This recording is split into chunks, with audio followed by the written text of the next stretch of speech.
Welcome to Cozy English Corner. I am Alex, and if you are listening to this on your morning commute, I hope you have a warm cup of coffee. Looking out the studio window here in Columbus, the sky has that classic heavy Ohio gray today.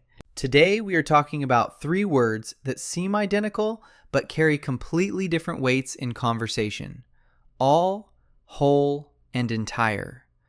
Joining me is Valerie, a senior grant writer for several nonprofits here in the Midwest. Thank you for having me, Alex.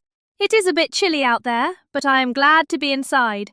And this topic is actually something I deal with every single day in my profession. I want to start with the real issue here.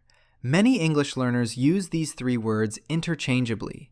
They say all the team, or the whole team, or the entire team, and think it means the exact same thing. But it doesn't, does it? Not at all. And the difference is not just about grammar. It is about perception. When people are learning English, they often face this silent anxiety. They worry about sounding unprofessional in a meeting or on a job application. That makes sense. If you are sitting in a corporate office in downtown Columbus, trying to impress your manager, using the wrong word can make you feel like an outsider. It triggers that imposter syndrome. Exactly. Let me give you an example from my work. If I write a funding proposal and say, "We spent all the money on community outreach," it sounds casual, almost careless. But if I write, "We allocated the entire budget," suddenly I sound authoritative and responsible. That is a powerful distinction.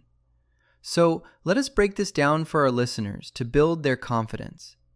What is the fundamental difference between all, whole, and entire? Think of it this way. All refers to every single part or person, without exception. It focuses on quantity. It is the most flexible and common of the 3. So all is about including every individual piece, like saying, "I ate all the pizza." I am thinking about every slice. Yes. Now, whole describes something that is complete and unbroken. It focuses on unity. If you say, "I ate the whole pizza," you are emphasizing the pizza as one complete, unbroken unit before you destroyed it. That brings up an interesting psychological point. In linguistics, there is something connected to Gestalt psychology. When we use whole, the human brain visualizes a cohesive shape, a single entity. But when we use all, our brains subconsciously start counting the pieces. Wait, really? That is fascinating. It completely explains why the whole community feels so much warmer and more connected than all the people in the community. Exactly. Especially in a place like Ohio, where community support during a tough winter is everything. You want to feel like part of the whole, not just one of all the residents. So where does entire fit into this picture? Entire is very similar to whole, meaning complete with nothing missing. But it carries a much heavier, more formal tone. It is absolute, no exceptions. We use it when we want to sound authoritative, or when we are dealing with high stakes. That makes me think about the origin of the word. Entire actually comes from the Latin word integer, which means untouched or unbroken. It implies a perfection that shouldn't be disturbed. I never knew that, but it perfectly aligns with how I use it. If a foundation is auditing our records, I will say, "We have documentation for the entire process." It creates a shield of untouchable professionalism. Let us talk about the everyday applications so our listeners can practice. You mentioned all is the most flexible. It works with countable and uncountable nouns, right? Yes, you can say, "all my friends," or "all the information." You can use it as a determiner, like "all students," or as a pronoun, like "all of them came." It is your safest choice in casual conversation. If an English learner is unsure, they should just default to all.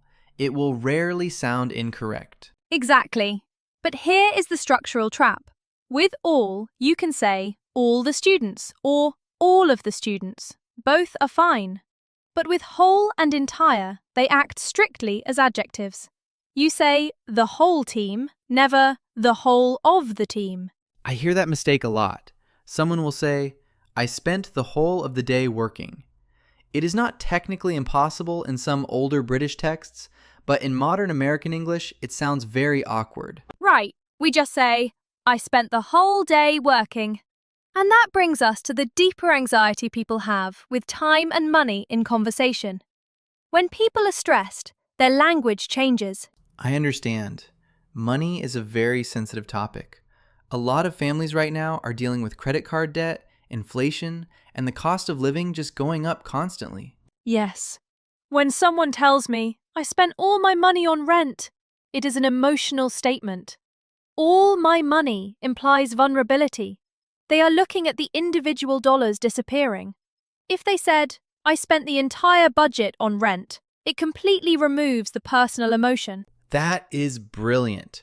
So all leaves room for vulnerability, while entire acts as professional armor. You use entire to protect yourself from sounding weak. That is exactly what it is. It is verbal armor. When I review a trouble project, I don't ask, did you talk to all the people? I ask, did you review the entire situation? It keeps the conversation objective and professional. Let us talk about time expressions. These are phrases our listeners use every single day. All day versus the whole day versus the entire day.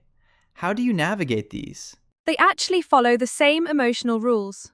If I am venting to a friend at a coffee shop here in Columbus, I will say, I was busy all day.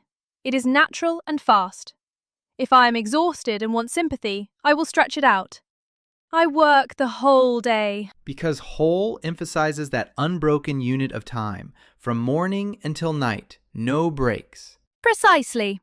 Now, if I am defending my hours to a grant auditor, I will say, I dedicated the entire day to this compliance report.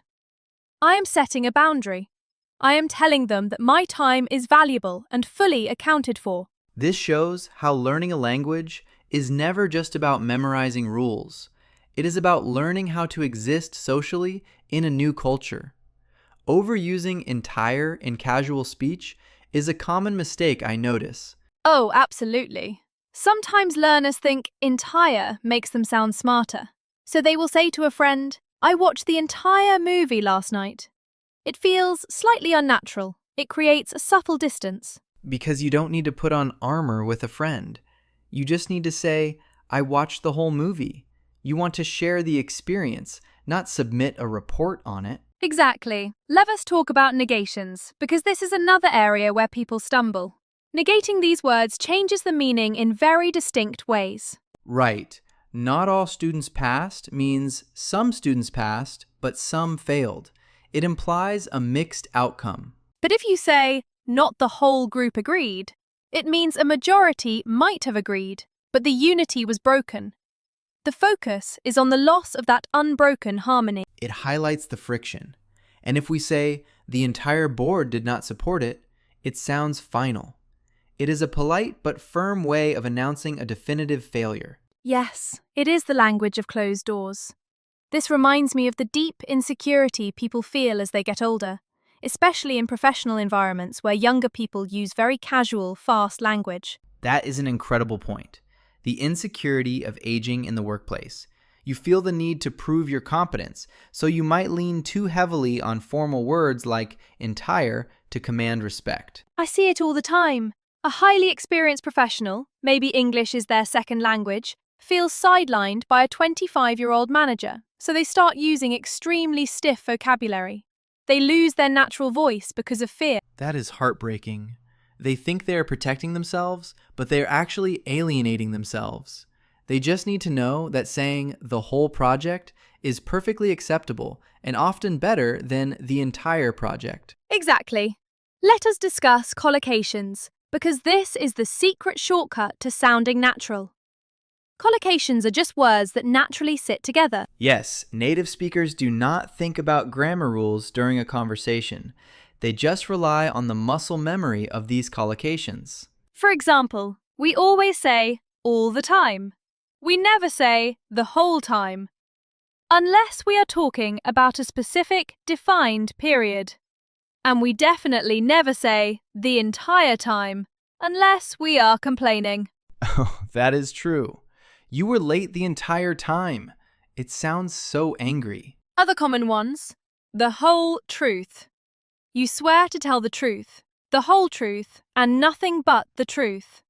It implies keeping the truth intact, unbroken by lies. And for entire, we see it in heavy concepts. An entire lifetime, an entire nation, an entire industry. It is used when the scale is massive. Yes, and I want to mention possessives quickly. People get confused here. You say, all my friends, putting all before the possessive. But with whole and entire, the possessive goes first. My whole life. Their entire department. Structure is important. My whole life flows beautifully. Whole my life just stops the conversation. It is a small structural rule, but it is critical for sounding smooth. Let us do some practice scenarios for the listeners. I will give you a setting, and you tell me what word you would instinctively use. Ready? I am ready. Test my instincts. Situation 1. You are at an Ohio State football game. The stadium is packed. You want to say the crowd stood up at the same time. Do you use all, whole, or entire? I would say the whole stadium stood up because I want to emphasize that massive sea of people moving as one single unit. Perfect. All the stadium sounds broken apart. The entire stadium sounds like a news report. The whole stadium captures the energy. Okay, situation 2. You are submitting an academic paper. If it is an academic paper, I want that formal armor. I would write, the entire study demonstrates this conclusion. Exactly. You need to sound definitive. Situation 3. A friend asks if you finished your homework.